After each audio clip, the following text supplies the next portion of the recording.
사랑하는 성도 여러분, 성도는 살아있는 자를 가리켜 말하는 뜻입니다. 살아있으니까 성도라고 부름을 받는 것이지요. 하나님의 이 생명을 이어받은 사람들이 바로 성도인 줄 믿습니다. 저와 여러분들은 성도입니다. 성도는 살아있어야 된다는 것이죠. 죽은 자는 성도라 일컬음을 받을 수가 없습니다. 하나님의 생명을 입은 사람은 살아나야 되는 거죠. 죽어 있으면 안 됩니다. 여러분, 살아있는 건 시드는 것이 하나님께서 기대하는 살아있는 성도에게 바라보는 모습이 아닙니다. 살아난 성도는 싱싱해야 합니다. 할렐루야. 여러분, 싱싱하시죠?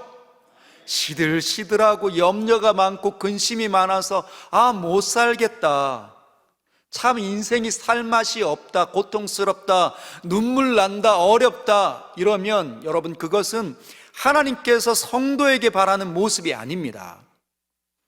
여러분, 요한복음 10장 10절에 보면 예수님께서, 선한 목자이신 주님께서 우리에게 이렇게 말씀하십니다. 내가 온 것은 양으로 생명을 얻게 하고 더 풍성히 얻게 하려는 것이라. 할렐루야. 주님이 이미 오셨습니다. 주님이 이미 오셔서 십자가에서 죽으시고 사망 권세를 깨뜨리신 줄 믿습니다. 역사 가운데 이미 일어난 사건이라는 거죠. 주님이 온 이유는 양으로 생명을 얻게 하는 것. 우리는 주님을 만났고 주님의 양떼가 되어서 주님의 생명을 경험했습니다. 믿습니까? 그 증거가 바로 이 자리에서 주님을 예배하는 모습이라는 거죠.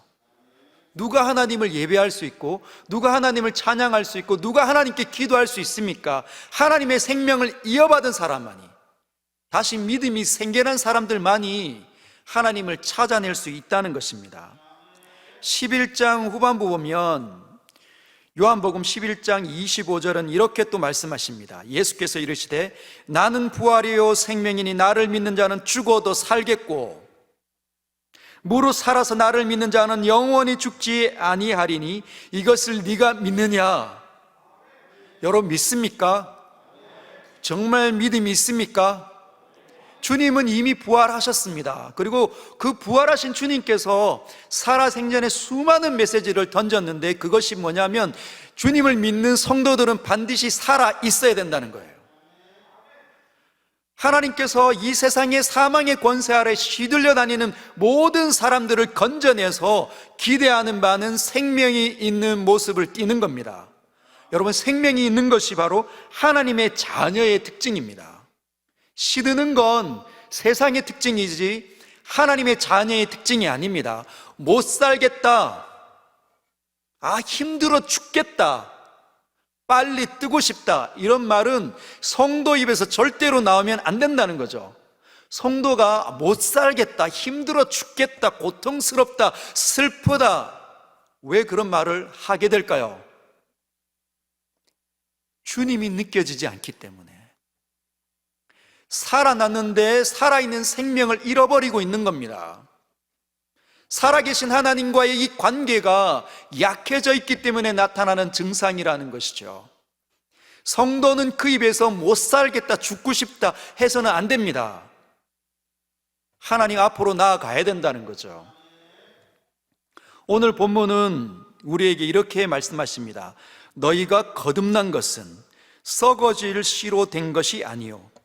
여기에 표현된 거듭난 것, 이 거듭난 것은 다시 살아난 것이라고 말할 수 있습니다. 베드로가 이렇게 이야기하는 거죠. 너희가 다시 태어난 것은, 너희가 다시 살아난 것은, 여러분, 우리는 다시 태어났고 다시 살아난 자들입니다. 믿습니까? 우리는 이미 예수와 함께 십자가에 죽었어요. 예수님께서 사망의 권세를 깨뜨리실 때 우리는 그와 함께 연합되어서 다시 살아났습니다. 우리는 주님을 다시 보고 있고 주님을 믿고 있고 주님을 인식하고 있고 주님과 함께 있고 싶어하는 거룩한 산소망이 있는 자들이라는 거죠. 이것이 성도의 정체성입니다. 이렇게 다시 살아난 것, 다시 태어난 것은 그냥 우연이 된 것이 아니라는 겁니다. 오늘 본문은 썩어질 씨로 된 것이 아니요 썩지 아니할 씨로 된 것이니, 이 땅에 있는 모든 씨앗들은 여러분 결국은 열매를 맺고 나면 다 이 땅에서 사라지지만 유일하게 썩지 않는 씨가 있다는 거죠. 어디에 있습니까? 썩지 않는 씨. 여러분 썩지 않는 씨를 본 적이 있습니까? 씨앗들을 모아다가 어느 한 곳에 보관하는 창고에 가져다 주면 10년이 지나고 20년이 지나면 썩어가죠. 그러나 썩지 않는 씨가 있습니다. 100년이 지나도 1000년이 지나도 만년이 지나도 만년이 만번 반복이 된다 할지라도 영원히 지속되는 씨앗이 있습니다. 그게 누구에게 있습니까? 하나님께 있는 거죠. 왜냐하면 하나님의 기원은 영원부터 영원까지이십니다. 오늘 본문은 그 하나님의 말씀으로 너희가 다시 태어난 것이다, 그 하나님의 말씀으로 너희가 다시 살아난 것이다 말씀하시고 있다는 겁니다. 우리의 기원은 영원하신 하나님의 뜻에 기초하고 있다는 거죠. 세상의 놀라운 이론이 아니라 한 생명을 가진 여왕벌 같은 그런 엄청난 사람들에 의한 것이 아니라 기원이 영원부터 영원까지 있는 그분에게는 종말이라는 것이 절대 있지 않는 그 하나님께로부터 우리가 다시 태어났다는 겁니다. 여러분, 성경의 수많은 사람들은 말씀으로 다시 태어난다, 말씀이 부딪히면 다시 살아나게 되어져 있다 말합니다. 오늘 사도 베드로가 그것을 이야기하고 있고 또 바울도 그렇게 이야기하고 있죠. 사랑하는 성도 여러분, 로마서 10장 17절에 보면 이렇게 되어져 있습니다. 자막 보면서 우리 같이 한번 믿음으로 고백하도록 하겠습니다. 시작. 그러므로 믿음은 들음에서 나며 들음은 그리스도의 말씀으로 말미암느니라. 여러분, 믿음이 주님을 바라보는 것 아닙니까? 주님을 다시 찾아내는 것, 주님을 다시 인식하는 것. 우리가 지금 예배드리고 있고 주님께 나오고 있고 주님을 찬양하고 있는 이 독특한 영적인 이 감각은 살아난 자들의 특징이라는 거죠. 그래서 믿음은 들음에서 나는 겁니다. 뭘 듣는 겁니까? 뭐가 다시 들리는 거예요? 그리스도의 말씀이 하나님의 음성으로 들리기 시작하는 거죠. 그래야 다시 살아있는 것의 특징을 나타낼 수가 있습니다. 누가 얘기했다고요? 사도 바울도 이야기하고 있다는 거죠. 여러분, 예수님의 동생인 야고보 장로, 사도 야고보는 이미 초대교회 때 첫 번째 순교자가 되었습니다. 그 뒤에 예루살렘 교회를 이렇게 이끌어갔던 그 베드로와 같이 큰 기둥 같은 사람으로 쓰임받는 사람이 있었는데 그 사람이 바로 예수님의 동생이었던 야고보. 그 야고보 장로가 쓴 서신이 야고보서입니다. 야고보서. 그 야고보서 1장 18절에 보면 이렇게 되어져 있습니다. 1장 18절. 그가 그 피조물 중에 우리로 한 첫 열매가 되게 하시려고 자기의 뜻을 따라 진리의 말씀으로 우리를 낳았느니라. 하나님의 뜻을 따라 뭘 가지고 우리를 다시 태어나게 했다고요? 진리의 말씀으로 우리를 다시 살려냈다는 겁니다. 여러분, 하나님의 말씀이 우리에게 부딪힐 때 우리는 살아나게 되어져 있습니다.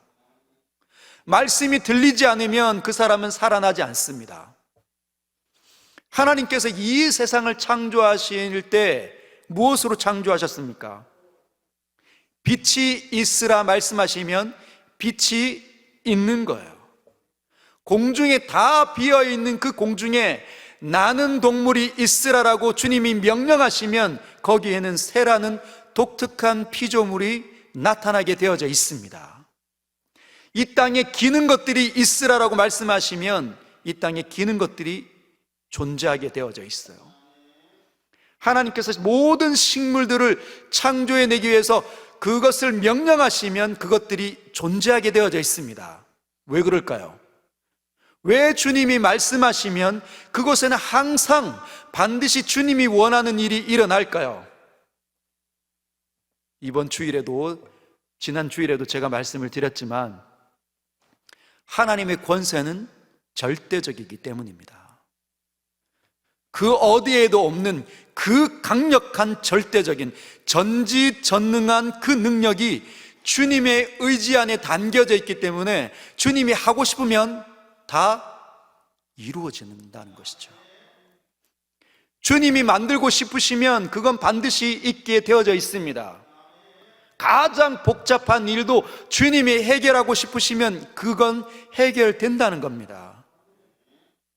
하나님의 창조의 능력, 여러분 한번 떠올려 보십시오. 창조의 능력. 창조의 능력. 아무것도 비어 있는데 그곳에 하나님께서 생각한 그것들이 존재하도록 만드는 그 힘, 그 힘이 주의 입에서 말씀이 떠나가면 그 의지가 동반돼서 창조의 능력을 발휘한다는 겁니다. 그걸 가리켜 사도 요한이 요한복음에서 요한복음 첫 서두에서 1장 1절에서 3절까지 이렇게 기록해 놓았습니다. 태초에 말씀이 계시니라. 이 말씀이 하나님과 함께 계셨으니 이 말씀은 곧 하나님이시니라. 그가 태초에 하나님과 함께 계셨고 만물이 그로 말미암아 지은 바 되었으니 지은 것이 하나도 그가 없이는 된 것이 없느니라. 여러분, 하나님이 말씀으로 이 모든 세상을 창조해 내셨다는 것이죠. 말씀은 곧 하나님이십니다. 하나님의 의지가 담겨져 있다는 겁니다. 그것과 동시에 세상에 생명을 받았던 그 인간이 하나님을 떠나면서 저주를 받게 되었죠. 영원하신 하나님의 그러니까 이때여서 이어진 상태에서 그분을 기초해서 그분을 의지함으로 살도록 지음받은 인간이 하나님을 떠나면 당연히 죽음이 찾아올 수밖에 없었습니다. 시들시들해져 가고 고통스러운 일이 일어나면 고통을 다 전면으로 당하고 힘들어하고 눈물 흘리고 두려워하는 것이 세상 삶 가운데 찾아왔다는 겁니다. 그런 세상 가운데, 사망이 판치는 그 세상 가운데 주님께서 뭘 다시 하시느냐? 다시 창조의 능력을 발휘하기 시작하셨습니다. 그것이 재창조라는 거예요. 그 재창조를 누구를 통해서 다시 일으키십니까? 예수 그리스도를 통하여서. 사랑하는 성도 여러분, 그리스도를 사랑하십니까? 지난 한 주간 동안 우리는 고난 주간 동안 주님의 십자가를 묵상을 했습니다. 십자가가 왜 필요했는지, 십자가의 능력은 무엇이었는지, 십자가 앞에 어떻게 앉아있고 그분을 묵상해야 되는지 수많은 성도들이 시간을 쏟아서 주님을 묵상하기 시작했습니다. 그들은 달라지기 시작한 것이죠.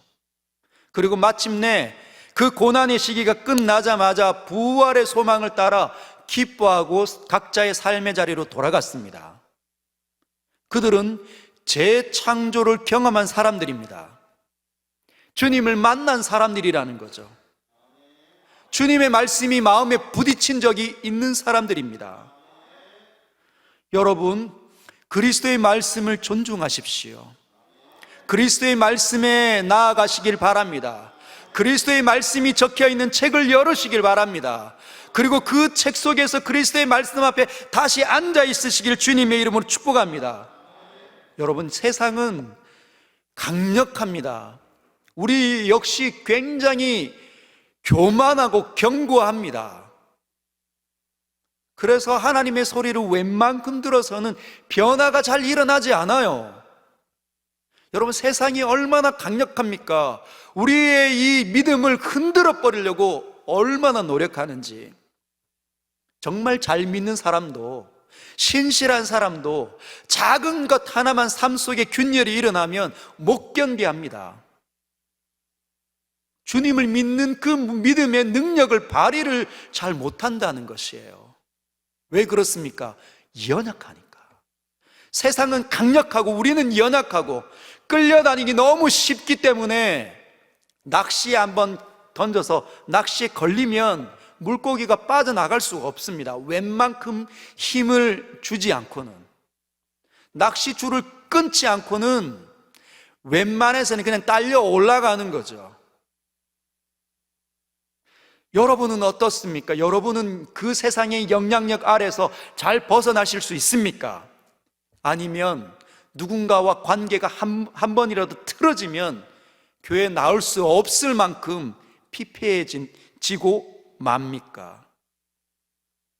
많은 분들은 이렇게 이야기합니다. 목사님, 저는 살아났는데, 저는 예수 믿고 예수 믿었고 예수님을 사랑하고 예수님께 기도하고 예수님 말씀을 존중하고 읽고 하는데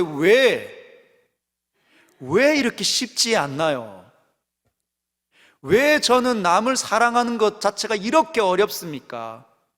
제 자신 하나만도 컨트롤하기가 어려운데 저에게는 남편도 있고 예수 믿지 않는 남편도 있고 묵상하지 않는 자녀들도 있고 엉터리 같은 우리 시어머니도 있는데 어떻게 하면 이 가정을 유지할 수 있을까요? 하나님의 말씀 앞에서 거룩한 가정답게 유지할 수 있을까요? 너무나 힘겹습니다. 목사님, 저는 거듭난 것 아닌 것 아닌가요?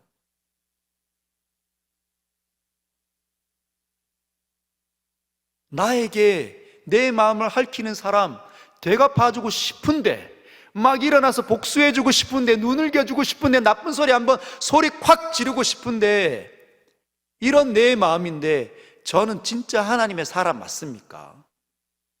지난 주일날, 지난 금요일날 말씀하신 것처럼 내가 거룩하니 너희도 거룩하라 말씀하셨는데 저에게는 거룩함이 잘 일어나지 않는 것 같아요. 목사님, 저는 살아난 거 맞습니까? 사랑하는 성도 여러분, 그 사람은 어떻게 해야 그 길에 서게 될까요? 하나님 만나는 건 진짜 맞습니다. 저와 여러분들이 이곳에서 보이지 않는 하나님을 만나기 위해서 나와서 그분을 자랑하고 그분을 경배하고 그분을 예배하는 것만으로도 여러분은 진짜 믿음이 있는 사람들입니다. 이 불타는 금요일날 누가 나옵니까? 그냥 마음껏 자기 인생을 누리는 거죠. 세상이 너무 힘겨우니까 내 이 귀한 시간조차도 투자해야 살아날 수 있다고 생각하지 않습니까? 근데 여러분은 왜 이 자리에 나오셨습니까?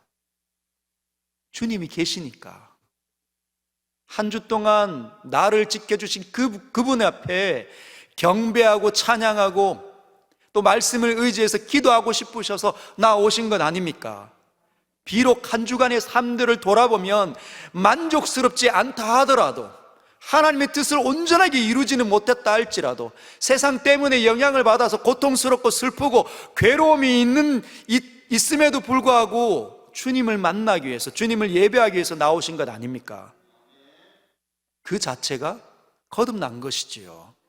하나님의 영원한 말씀 가운데 그 사람들은 살아난 것입니다. 그러면 어떻게 하면 시들지 않을 수 있을까요? 주님께서 우리를 바라시는 것은 생명을 얻고 더 풍성히 얻는 것인데 왜 우리는 세상을 견뎌낼 수 없을 만큼 약해져 있을까요? 그 이유도 오늘 본문에 있습니다. 24절을 보면 모든 육체는 풀과 같고 그 모든 영광은 풀의 꽃과 같으니 풀은 마르고 꽃은 떨어지되. 여러분, 이 세상은 영광스러운 것 같고 화려한 꽃을 지니고 있는 것 같지만 결국은 다 시들어 버립니다. 저희 이제 아파트에서 우리 본당으로 오다 보면 화단에 그 꽃들이 피어 있지 않습니까? 그게 무슨 꽃입니까? 철쭉인가요? 연산홍. 철쭉보다 연산홍이 먼저 핀다고 하는데 벌써 시들어 버렸어요. 한 2, 3주 전에만 해도 얼마나 예뻤는지, 분홍빛에 마치 철쭉처럼 분홍빛의 진달래꽃 같은 모습을 띤 연산홍이 아주 예쁘게 담장을 수놓고 있었는데 그걸 볼 때마다 너무 흡족했습니다. 야, 하나님께서는 정말 이 세상을 이렇게 아름답게 지으셨구나. 봄이 이 땅에 왔음을, 다시 생명이 이제 깃드는 계절이 왔음을 가장 먼저 꽃들로 보여주시는 분이시구나. 그런데 몇 주 안 지나자 벌써 다 시들어서 떨어지고 있습니다. 여러분, 세상은 그런 거예요. 우리가 하나님을 의지하고 하나님의 은혜 가운데 충만하지 않으면 세상처럼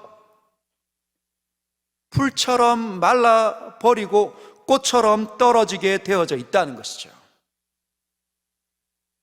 우리의 생각이, 우리의 모든 영역들이 세상과 많이 이어져 있으면 있을수록 우린 세상이 말라갈 때 우리도 같이 말라가 버릴 겁니다.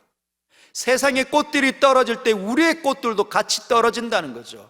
우리의 소망은 세상에 있지 않습니다. 이 세상을 다스리시는 하나님께 소망을 두는 자마자 여전한 은혜를 누리고 생명을 유지할 수 있다는 거예요. 여러분, 생명을 누리는 사람은 기뻐하는 겁니다. 만족하는 거예요. 은혜가 있는 겁니다. 하나님 닮아 있는 모습이 그 안에 나타나야 된다는 거죠. 그러면 어떻게 해야 그렇게 될 수 있을까요? 주님이 바라는 모습은 그런 건데 어떻게 해야 그렇게 될 수 있을까요? 가만히 있는다고 되는 게 아닙니다. 사랑하는 성도 여러분, 우리가 거듭날 때 우리 안에 찾아오시는 분이 계십니다. 누구입니까? 성령님이시죠. 성령님. 성령님이 우리 안에 오셔서 다시 하나님을 향할 수 있는 경향성을 발휘하십니다. 성령님이 오시기 이전에는 죄가 우리 안에 일어나서 환경과 조건이 딱 열리면 미워할 만한 환경이 되면 미움이 팍 일어나고, 시기할 만한 그 상황이 이르면 시기가 막 튀어나오고, 막 나쁜 말 해주고 싶고, 막 도끼는 떠서 막 그렇게 치켜뜨고 싶고, 싸우고 싶고, 막 멱살 잡고 싶은 거죠. 또는 어려움이 오면 다 던져버리고 도망가고 싶어 합니다. 그것이 하나님 없을 때 우리 안에 있던 그 죄가 환경과 조건이 될 때마다 맺는 열매예요. 그런데 십자가 위에서 예수님께서 그 모든 것들을 다 부서뜨렸습니다. 그런데 우리 안에 이제 누가 계시다는 거죠? 성령이 계신 거죠. 환경과 조건이 되면 죄는 사라졌, 그 힘을 일으키는 죄는 사라졌지만 죄의 경향성이 남아서 여전히 시기할 만한 일이 일어나면 시기가 일어날 수 있어요. 그러나 그것을 거슬리도록 누가 계시다는 겁니까? 성령님이 계시다는 거예요. 근데 누군가는 이렇게 묻겠죠. 아니, 그럼 목사님, 성령님이 우리 안에 계셔서 시기가 일어날 상황이 있을 때 우리를 거슬려서 하나님 뜻대로, 그러면 우리를 시기가 일어나지 않게 하시면 되는데 왜 나는 자꾸만 시기가 일어납니까? 왜 자꾸만 미움이 일어나고 왜 자꾸만 나쁜 말이 먼저 튀어져 나갑니까? 자꾸 과거의 경향성이 저의 삶 속에서 자꾸만 나타납니까? 사랑하는 성도 여러분, 성령이 저와 여러분 안에 내주하기 시작했다고 한다 할지라도 성령 충만한 것은 아니라는 것입니다. 저와 여러분들이 성령에 사로잡히지 않았기 때문에 그 일들을 하지 못한다는 겁니다. 용서할 만한 일을 만나서 용서를 해줘야 되는데 용서가 일어나지 않는 거죠. 내 자존심이 허락하지 않는 겁니다. 왜? 우리의 자존심을 건드렸기 때문에 되갚아 주고 싶은 거죠. 복수하는 데 전문가이지 용서하는 데 전문가는 우리는 아니었습니다. 그러나 성령이 우리 안에서 강하게 역사하시면 할수록 우리는 용서하는 사람이 될 수 있습니다. 그것이 성령 충만이라는 거죠. 그러면 그 성령이 충만하게 내 삶 속에서 하나님을 향하여서 그 경향성을 발휘를 하려면 뭐가 필요합니까? 말씀이 필요합니다. 말씀이 필요한 거죠. 사랑하는 성도 여러분, 우리가 다시 태어나는 것도, 온 세상이 처음 있었던 모든 세상이 창조되는 것도 하나님의 말씀이 있어야 창조가 되어지고, 그 속에서 사망을 경험했던 우리가 다시 태어나서 하나님을 다시 찾는 그 일도 말씀이 우리 가운데 부딪혀야 가능한 일이고, 우리의 삶 속에서 우리를 집요하게 끌고 다니려고 하는 그 사망의 어둠의 죄의 경향성을 이겨내는 것도 말씀이 우리 안에서 강력하게 발휘되어져야만 되는 겁니다. 근데 누군가는 또 이렇게 이야기하는 거죠. 목사님, 제가 작년에 지난 가을 학기에 묵상반 기초반도 수료했고 지금 이번 학기에 또 묵상 심화반도 하는데 왜 저는 잘 안 됩니까? 목사님 거짓말쟁이 아니에요. 저는 일주일 내내 묵상합니다. 그러신 분이 이 가운데 있으시죠? 있어요. 사랑하는 성도 여러분, 하나님의 뜻을 따라 산다. 성령의 9가지 열매 기억납니까? 갈라디아서 5장 제가 한번 읽어볼까요? 갈라디아서 5장 여러분은 저 보시면 됩니다. 제가 한번 읽어보겠습니다. 5장 22절부터 23절까지 오직 성령의 열매는 사랑과 희락과 화평과 오래 참음과 자비와 양성과 충성과 온유와 절제니 이와 같은 것을 금지할 법이 없느니라. 다시 해볼까요? 오직 성령의 열매는 사랑과 희락과 화평과 오래 참음과 자비와 양성과 충성과 온유와 절제이다. 얼마나 좋은 것들입니까? 이러한 삶이 우리 안에서 많이 나타나기를 주님이 우리 안에 성령을 보내실 때 보고 싶어하는 삶의 모습들입니다. 그런데 목사님 왜 성경을 그렇게 집요하게 사자가 먹이를 움키고 으르렁거리는 것처럼 주의하로 중얼중얼거리고 읊조리는데도 왜 저는 잘 안 됩니까? 여러분, 자동화 시스템이 아니라는 거예요. 하나님께서 처음 인간을 창조했을 때에도 자동화 시스템으로 인간이 로봇처럼 자동적으로 하나님의 뜻을 따라 살도록 만들어 놓으시지 않으셨습니다. 어떻게 하는 거죠? 세상을 바라보면서 하나님의 뜻을 찾고 하나님의 길을 찾고 하나님께 물으며 주님과 교통함을 통해서 하나님의 뜻대로 이 땅을 다스리도록 하나님께서 처음 사람을 만들어 놓으셨다는 거죠. 그러면 예수님을 통해서 다시 살려낸 사람들에게도 똑같은 것들을 기대합니다. 저와 여러분들이 하나님의 은혜를 강력하게 받아서 눈물을 흘리고 두 손을 들고 환상을 보고 놀라운 걸 체험했다 할지라도 하나님의 거룩한 사람으로 날마다 막 이렇게 걸어지는 게 아니에요. 자동화 시스템이 아닙니다. 어떻게 해야 되는 거죠? 여러분의 본성과 싸워내야 되는 겁니다. 주님이 뭘 기대하냐? 하나님을 인정하는 것, 주님을 영화롭게 하는 것, 주님의 왕권을, 주님의 왕되심을, 주되심을 인정하면서 자기를 굴복하는 것, 그걸 기대한다는 겁니다. 어제 우리 묵상 심화반에서 빌립보서 말씀을 가지고 이렇게 나누었는데 한 주 동안 또 집요하게 말씀을 해오셨잖아요.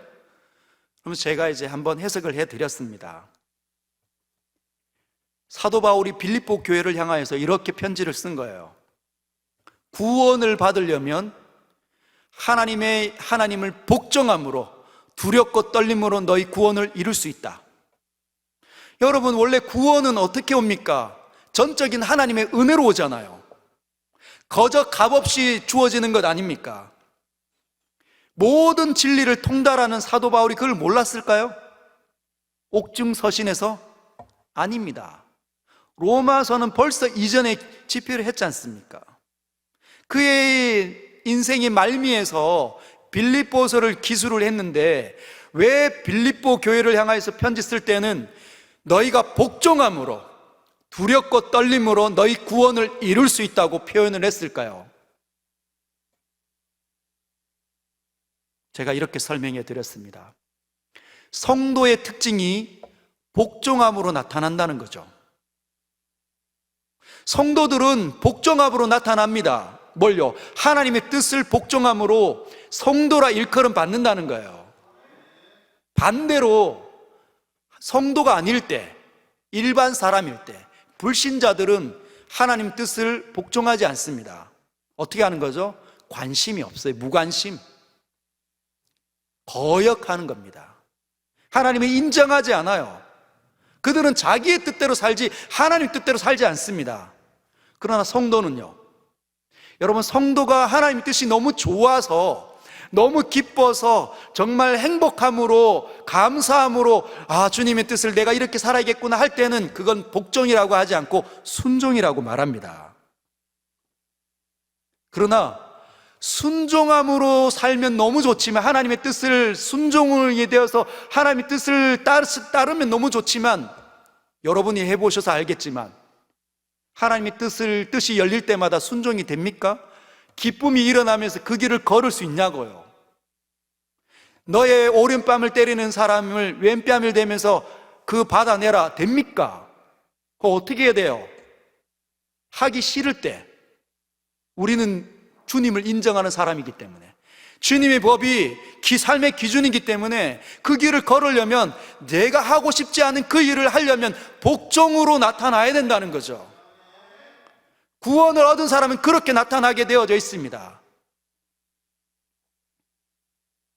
그래서 우리 안에 있는 성령이 하나님의 음성을 많이 들려주죠. 언제? 우리가 말씀에 앉아 있을 때, 말씀을 열기 위해서 읽고 묵상하고 연구하고 하나님께 묻고 또 묻고 또 묻고 애를 쓰고 하나님과의 씨름할 때, 주님 이 성경의 뜻을 저에게 알려주시지 않으면 저는 절대로 보내드릴 수 없습니다, 그런 각오로 읽는 사람에게 주님은 우리의 양심에 하나님 뜻들을 마음껏 열어주십니다. 그런데 그게 기쁘지 않을 때가 있다는 거죠. 어떻게 합니까? 본성에 지는 게 아니라는 거죠. 무릎을 꿇는 겁니다. 그래, 하나님께서는 왜 이렇게 말씀하셨나? 나는 내 남편 진짜 꼴보기 싫고 받아내고 싶지 않고 밥도 안 차려주고 싶은데 오늘 밤만은, 주님 뭐라고 말씀하십니까? 아내들아, 남편 사랑하기를. 미치는 거죠. 본성은 대갚아주고 싶고 뭐라도 하나 눈이라도 흘겨주고 싶은데 주의 말씀이 그렇게 마음 가운데 찔러오니까, 여러분, 거듭나지 않았으면, 하나님을 존중하지 않으니 그것을 신경 쓸 필요가 없습니다. 원래 하고 싶은 대로 하면 돼요. 그리고 믿음이 약해져 있을 때도 하나님이 잘 안 보이니까 자기가 하고 싶은 대로 그냥 막 사는 거죠. 그러나 여러분, 말씀에 자꾸 눈이 가 있고 말씀 앞에 앉아 있고 말씀을 여는 사람은 찔리게 되어져 있습니다. 하나님의 소리가 들리게 되어져 있습니다. 하나님의 영향들이 마음껏 뿜어져 나오는 거죠. 그때 굴복당하는 겁니다. 주님, 저는 십자가에서 죽었습니다. 나에게 날카로운 말을, 비수 같은 말을 한 저 양반을 제가 받겠습니다 하고 와서 맛있는 거 차려서 다 갖다 주는 거죠. 피를 철철철 흘리며. 그때 뭐가 일어나는 겁니까? 사랑이 일어나는 거죠. 그래서 뭐가 일어나는 거예요? 하나님께서 기대하는 그 가정에 샬롬, 화평이, 평화가, 피스가 일어나게 되어져 있는 겁니다. 그게 말씀의 사람들이라는 겁니다. 그냥 하나님 믿었으니까 자동화 시스템으로 읽어가지고 묵상하면 자동적으로 막 일어나는 게 아니에요. 왜 주님이 자동화 시스템을 허락해 주시지 않았을까요? 그 이유가 있습니다. 구원이 나로부터 있지 않았다는 것을 보여주는 거죠. 우리가 얼마나 구원받기에는 엉터리 같은 사람인지, 내 남편 하나, 내 아내 하나, 그리고 내 자녀들조차, 내 피부치로 낳았던 자녀들조차 받을 수 없는 연약한 자임을 우리가 자각하도록 자동화 시스템으로 만들어 놓지 않았어요. 주님 앞에 항상 무릎 꿇고, 구원은 주님께로부터 항상 오는 겁니다. 주님이 아니면 절대로 저는 불가능한 자입니다. 주님을 영화롭게 하기를 원합니다. 감사드립니다. 그렇게 하도록, 주님을 최고로 인정하도록 그렇게 장치를 해 놓으셨습니다. 두 번째 자동화 시스템이 우리에게 있지 않는 이유는 뭘까요? 우리가 그렇게 한 발짝 걸을 때 기쁨이 일어나도록, 아, 나도 되는구나, 나도 그리스도가 걸었던 그 길을 이제야 걷는구나, 그러면서 기쁨이 일어나도록, 자기 삶 속에 그 의미를 찾도록 하나님께서 그렇게 자동화 시스템이 아니라 자기 자신과 싸우며 하나님의 뜻을 이루도록 말씀의 사람들이 되도록 만들어 놓으셨습니다. 만약에 성령이 그냥 충만하게 부어지는 것으로, 하나님의 은혜가 막 쏟아지기만 깨닫는 것으로만 된다면 여기에 있는 수많은 신약 성경의 메시지는 의미가 없습니다. 너희가 잘 안 될 때 성령 충만 받으면 된다, 기도하면 된다, 이렇게 하겠죠. 성경은 무수하게 너희가 빛의 자녀처럼 살아라, 용서하고 사과하고 오래 참고 자신보다 남을 낮게 여기는 삶을 살아야 연합하고 하나가 될 수 있다, 그렇게 말씀하신다는 거죠. 그렇게 말씀하신다는 이유는 그 삶이 우리에게 별로 없다는 겁니다. 우리는 연합하고, 우리는 사랑하고, 우리 자신을 내어주고 용서하고 사과하는 일에 우리는 원래 그 속에서 태어난 사람들이 아니에요. 우리는 어둠의 자식들이었습니다. 불순종의 아들들의 역사하는 그 틈바구니에서 우리는 살아왔고, 그 속에서 다시 태어난 거라는 거죠. 다시 태어났기 때문에 이제는 하나님의 시각이 열려서 그 길을 걸을 수 있다는 겁니다. 할렐루야. 옆에 사람들에게 한번 인사할까요? 다 됩니다. 할 수 있습니다. 여러분, 말씀의 사람이 되십시오. 지난주 제가 가상칠언으로 고난주간을 묵상을 했는데, 주일날에도 말씀을 드렸지만 여러분들 가운데 또 들으실 필요가 있는 분들이 여러 계셔가지고 제가 또 말씀을 드립니다. 가상칠언의 마지막 주님께서 남기신 그 엄청난 마디, 누가복음 23장 46절, 아버지 내 영혼을 아버지 손에 부탁하나이다. 여러분, 이게 엄청난 말씀이십니다. 예수님께서 죽어가면서 저 말씀을 하실 수 있는지 저는 잘 몰랐습니다. 연구하고 그 상황 속으로 자꾸만 들어가려고, 그 상황이 펼쳐지는 그 디테일한 것들을 세밀하게 연구하면 연구할수록 이 말은 예수님이 남길 수 없는 말이구나, 만약에 나였다면 나의 입에서는 도저히 나올 수 없는 말이었다는 겁니다. 지금 주님은 어떻게 이 마지막 마디를 남기셨냐면, 자신이 그렇게 사랑했던, 자신을 그렇게 아껴주셨던, 자신을 그렇게 기뻐해 주셨던 하나님 아버지로부터 지금 버려지고 있는 거거든요. 왜? 저와 여러분들이 당해야 되는 그 죄악을 그분의 육체와 영혼에 하나씩 붙였기 때문이에요. 죄 덩어리가 되어서. 여러분, 하나님께서 사람의 죄를 볼 때는 지옥을 만들어 던질 만큼 끔찍스러운 겁니다. 너무너무 싫은 거죠. 경계하는 것만큼. 제가 늘 말했지만, 제가 송충이를 싫어하는 것보다 주님이 죄를 바라보실 때는 더 끔찍스러워했다는 겁니다. 혐오스럽고 메스껍고 쳐다보고 싶지도 않는. 그런데 그 죄가 예수님에게 붙여진 거예요. 그래서 하나님께서 그의 아들 영원하신 예수를 바라볼 때 뭐로 보인 겁니까? 죄 덩어리가 된 거죠. 끔찍스러운, 더러운, 메스꺼운, 혐오스러운 그 존재가 되어버린 겁니다.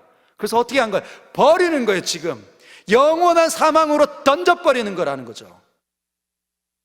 지금 예수님이 당하는 고난은 그런 겁니다. 영원한 수치가 되고 미움이 되어서 버려지고 있는데, 아버지여 나의 영혼은 아버지께 부탁하나이다, 그렇게 하실 수 있겠냐는 거예요. 여러분, 비유를 제가 들겠습니다. 정말 예쁜 아내가 정말 멋있는 남편과 결혼했는데 어떤 이유로 남편이 그 아내를 너무너무 싫어하게 된 거예요. 너무너무 싫어합니다. 이제 끔찍스럽습니다. 같이 자는 것도 막 혀가, 손이 여기 살이 닿이는 것도 막 경기가 나는 거예요. 얼굴 쳐다보는 것도 끔찍스러운 거죠. 그래서 이혼하자. 그래서 이혼 도장 콱 찍고 있는데, 여러분, 그 버려지는 아내가 여보, 난 당신의 손에 내 영혼을 부탁할게, 이렇게 할 수 있겠어요?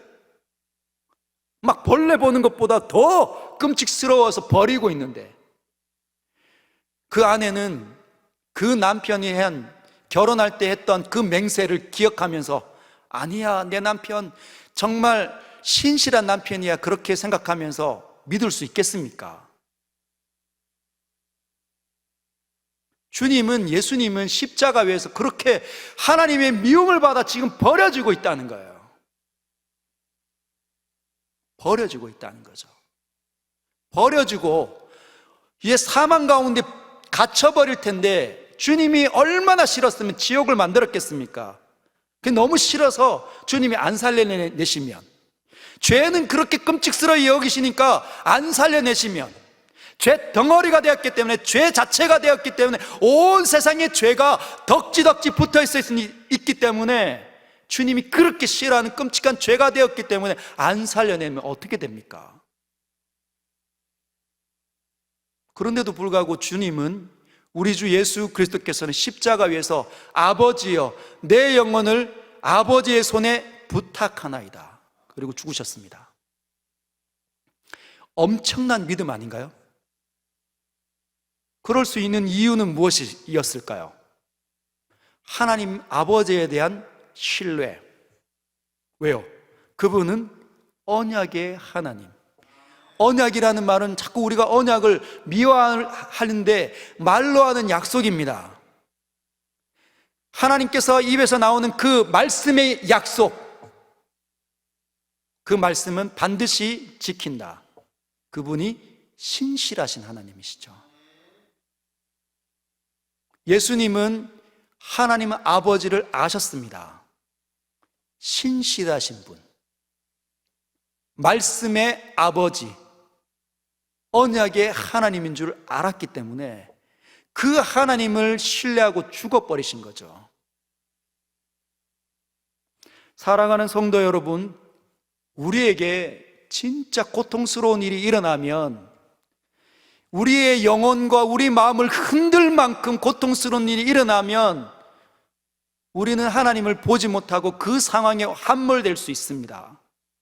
그 상황이 이끄는 대로 이리저리로 떠밀려 다니다가 누더기가 된 채 하나님 앞에 서게 될 수도 있다는 거예요.